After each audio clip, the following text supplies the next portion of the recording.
Hello everyone, আজকে আমরা image clone করা শিখব। চ্যাট জিপিটির সাহায্যে আমরা কিভাবে ইমেজ ক্লোন করব। তো আমার কাছে কিছু প্রম্পট আছে এবং আমি একটা সিম্পলভাবে একটা করে দেখাচ্ছি যে কিভাবে ইমেজ ক্লোন করবেন একটু ডিফারেন্ট ওয়েতে, যাতে কোনো কপিরাইট ইস্যু না আসে। তো আমার কাছে কিছু ভাইরাল ইমেজ কালেক্ট করা আছে, যেগুলো আমি ফেসবুক কন্টেন্ট মনিটাইজেশনের ক্ষেত্রে ইউজ করব, যাতে কোনো সমস্যা না হয় আর কি। তো আমার এখানে একটা ইমেজ আছে, ইমেজটা আমি বের করছি। এই একটা ইমেজ, যেটাকে আমি একটু ডিফারেন্টভাবে ব্যবহার করব, যাতে কোনো কপিরাইট না আসে। Sorry,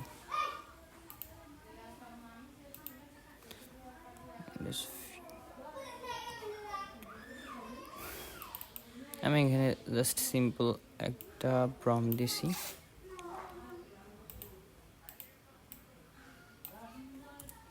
clone this image at different animal.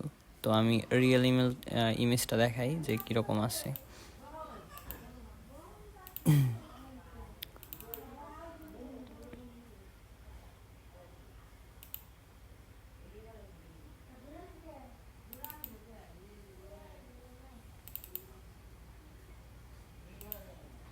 এটা হচ্ছে ইমেজ। আমি চাচ্ছি ক্যাপশন সেম থাকবে, জাস্ট অ্যানিমেলটা চেঞ্জ হবে, যাতে আমার কোনো কপিরাইট ইস্যু না আসে।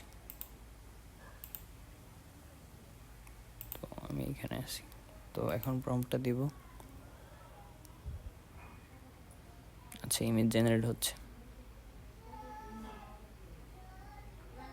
আমরা এখন একটু ওয়েট করব।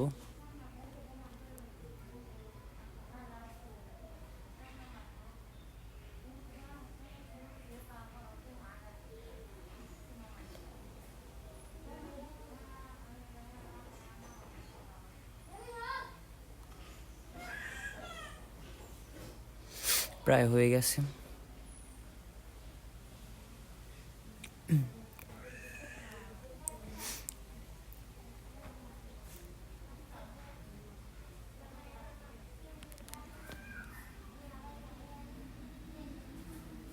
ভিডিওটি আমরা একটু হোল্ড করি, হওয়ার পর আমি আউটপুট দেখাচ্ছি আপনাদের। মূলত চ্যাট জিপিটি ইমেজ জেনারেটের জন্য খুবই স্লো। তারপর আউটপুট আমরা দেখতে পাচ্ছি যে অনেকগুলো অ্যানিমেলসে আমাদের ক্যাপশনগুলো জেনারেট করে দিয়েছে। তো এগুলো আমরা কপিরাইট ফ্রিতে ইউজ করতে পারবো, যেটা আমাদের নিজস্ব মেক করা আর কি। এগুলো আমরা ফেসবুকে আপলোড করতে পারি।